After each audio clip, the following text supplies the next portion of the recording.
Viewers, আপনারা তো অনেকে বলেন, আসাদুল ভাই আপনি প্রবাসে যে কি কাজ করেন আমাদেরকে একটু দেখান, আমাদেরকে একটু দেখান যে আপনি প্রবাসে বসে কি কাজ করেন।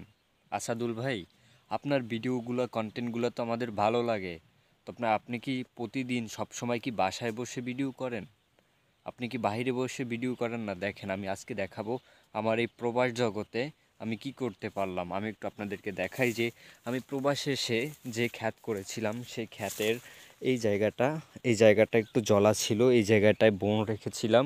আর দেখেন এখানে কতগুলা ইঁদুর এসে আমার এই প্রবাস জীবনের এতগুলো সামর্থ্য হয়তো ব্যয় করতে আছে। আসলে যে প্রবাসে আসার পর এভাবে একটা গ্রামের মতো একটা খ্যাত করাটা ভাই একটা স্বাভাবিক ব্যাপার।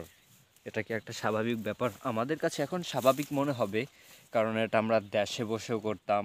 আর হ্যাঁ ভাই, আমি তো আপনাদেরকে আমার পরিচয়টা অনেক আগেও দিয়েছিলাম। আমি আরও সবসময় আমার পরিচয়টা দিই।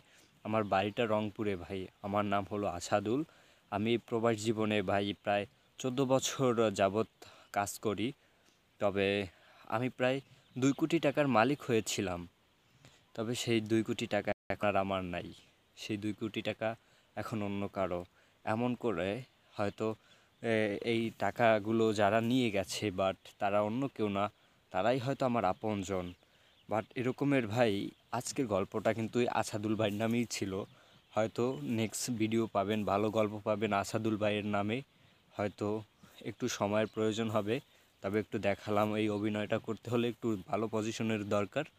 বাট আশা করি আপনারা অনেকেই আমার এই ভিডিওটা দেখে কষ্ট লাগবে, যাদের প্রবাস থেকে অর্জন করা টাকাগুলো ভাইয়ের নামে লিখে দেয়, বোনের নামে লিখে দেয় বাবা মা, তারা হয়তো বুঝবেন যে আসলে এই গল্পগুলো কী ছিল।